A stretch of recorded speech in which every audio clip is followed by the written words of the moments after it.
Buenos días. A continuación voy a explicar el cuadro de enfermedad de origen laboral clasificada como directa. La enfermedad que yo escogí fue el mesotelioma maligno por exposición al asbesto.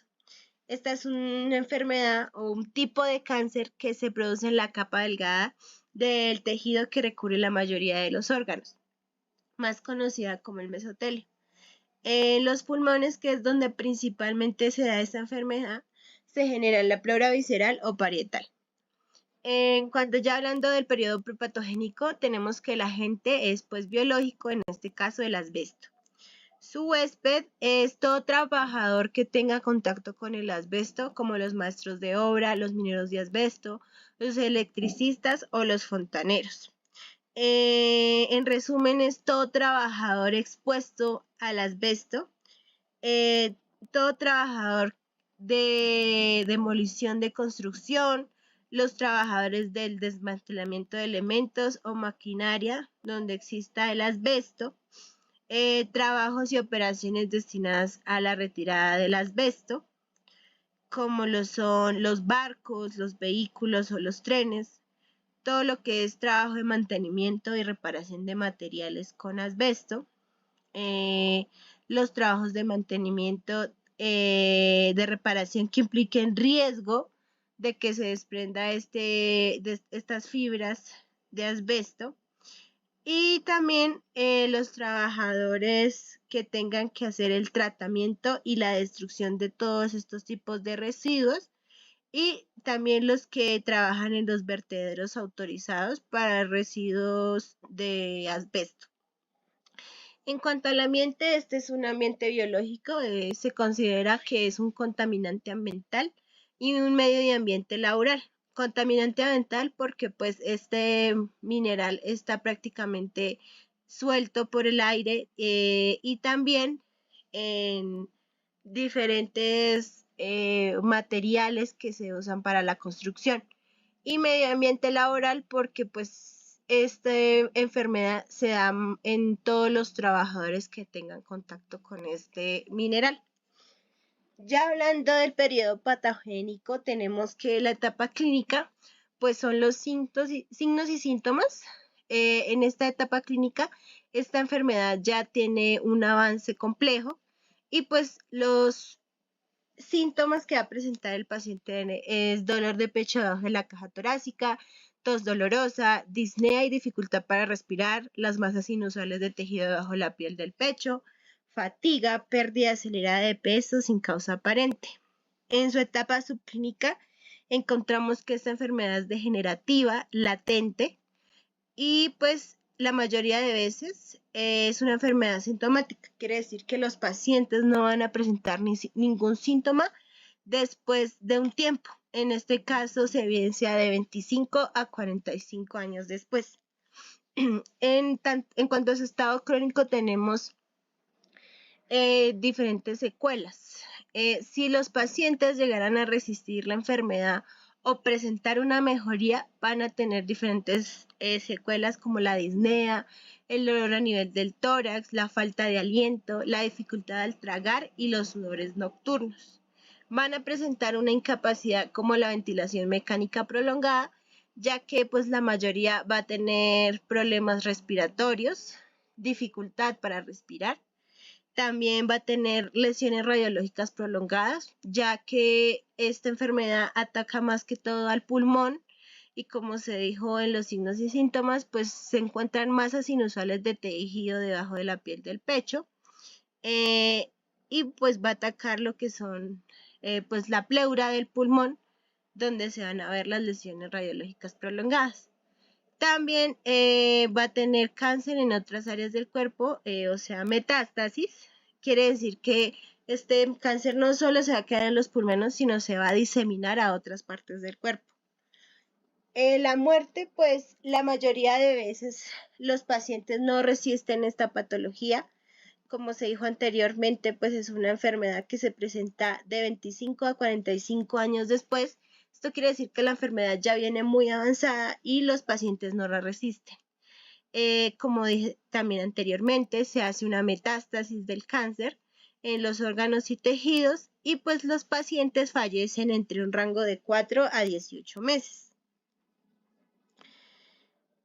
Ya hablando de la prevención primaria, la secundaria y la terciaria, en cuanto a la prevención primaria, tenemos la promoción de la salud y la prevención de la enfermedad. En cuanto a la promoción de la salud, tenemos la provisión y regulación del uso del asbesto.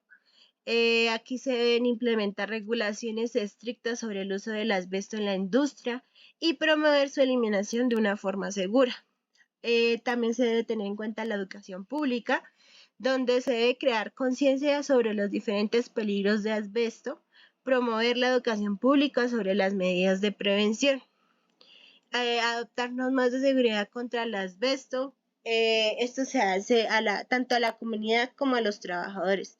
Se debe tener un conocimiento sobre lo que hace el asbesto a la salud y cómo la perjudica. También tenemos la protección en el lugar de trabajo. Aquí son lo que se trata de proporcionar los equipos de protección personal a los trabajadores, donde puedan tener prácticas laborales seguras y entornos laborales donde exista la posibilidad de exposición al asbesto para evitar que éste pues perjudique al trabajador. Campañas de vacunación contra la influenza y la neumonía, ya que estas enfermedades pueden afectar aún más al paciente que presente este tipo de cáncer. Campañas contra el tabaco a los trabajadores que tengan exposición al asbesto. Se sabe que el tabaco es perjudicial para los pulmones y más con esta enfermedad, pues el trabajador se va a ver aún más afectado. En cuanto a la prevención de la enfermedad, tenemos la vigilancia médica. Aquí se debe tener en cuenta pues que constantemente el trabajador se debe realizar exámenes médicos para saber si pues presenta algún signo o síntoma, y pues se puede evidenciar si tuvo un contacto regular con asbesto o presente antecedentes de exposición para detectar la enfermedad a tiempo. No llevar materiales de asbesto a la casa. Todos estos tipos de materiales deben tener un vertedero especial para ello. Como se dijo anteriormente, se debe crear el conocimiento y dar conciencia a la comunidad de este tipo de mineral, pues para así evitar llevar tipos de materiales que lo contengan. El uso de las EPPs, como dije anteriormente, para crear un ambiente laboral sano, y pues para evitar que los trabajadores pues tengan contacto con el mineral.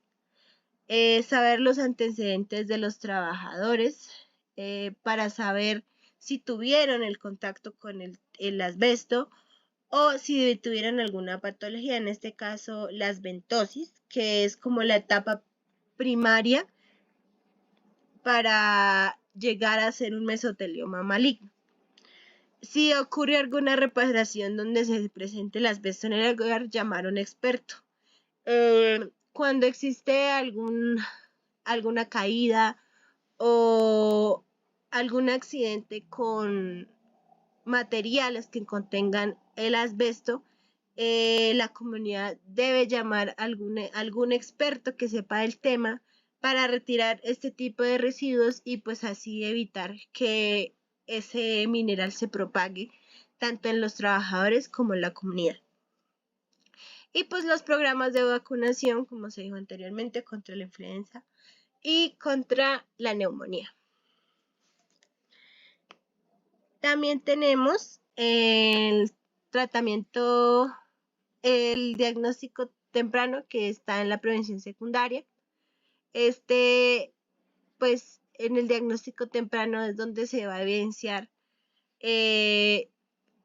cómo se puede tratar un paciente a tiempo.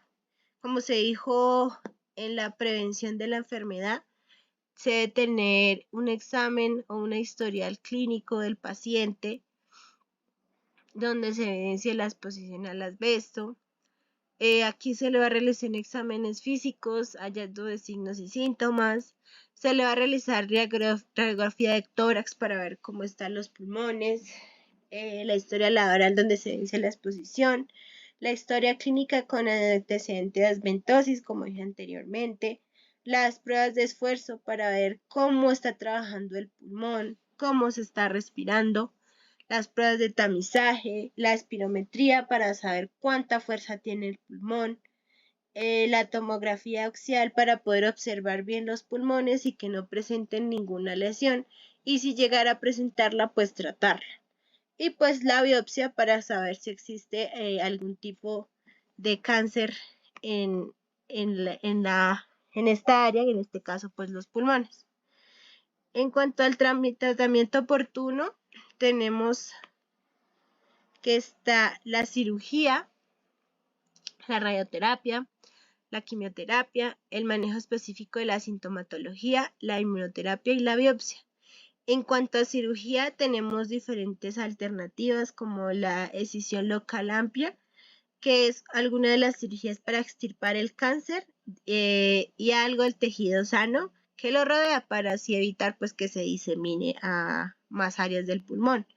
La pleurectomía y la decorticación, que es una cirugía para extraer parte del tejido que recubre el pulmón. También tenemos la neumectomía extrapleural. Esta es una cirugía para extirpar todo el pulmón y parte del revestimiento del tórax. También tenemos la pleurodesis, que es un procedimiento quirúrgico en el cual se usa una sustancia química para formar una clase de cicatriz en la capa de la pleura. En cuanto a la radioterapia, pues este es un tratamiento de cáncer que se usa por medio de rayos X de alta energía y otro tipo de radiación para destruir las células cancerosas. La quimioterapia, pues este es un tratamiento del cáncer en el que se usan medicamentos pues para interrumpir la formación de células cancerosas mediante la destrucción de estas y impedir su multiplicación.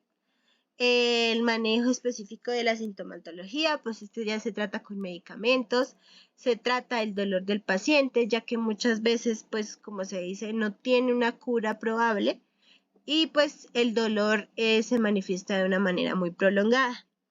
La inmunoterapia, que es un tratamiento para el que se usa, en este caso se usa el sistema inmunitario del paciente, pues para combatir el cáncer, se utilizan diferentes sustancias elaboradas por el cuerpo, que esto se hace en laboratorios especializados, donde hacen restaurar las defensas naturales del cuerpo y combatir el cáncer.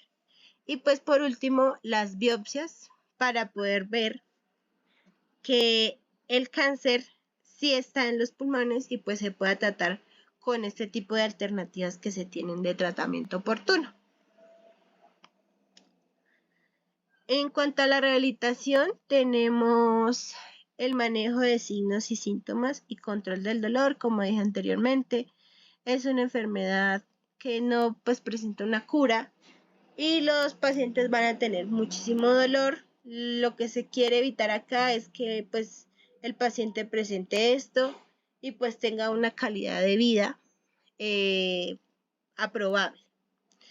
En cuanto al entrenamiento de ejercicios, pues ya se dijo, el paciente va a tener muchas dificultades para respirar, para moverse. Se le va a enseñar entrenamiento de ejercicios para que él pueda mantenerse estable. Consejería nutricional, ya que deben tener una nutrición adecuada, comer sanamente y evitar diferentes alimentos que pueden ser perjudiciales para ellos. También se le da educación sobre la enfermedad. Los pacientes deben tener claro qué tienen y cómo se les está tratando. Técnicas para evitar cansarse, las técnicas de respiración y pues por último la consejería psicológica y de apoyo grupal, ya que la mayoría de estos pacientes pues van a tener cierto tipo de depresión al saber que es una enfermedad que pues no presenta una cura, no van a tener un rango de vida largo, entonces pues se le da este tipo de ayuda psicológica y apoyo grupal con otros pacientes que puedan presentar la enfermedad.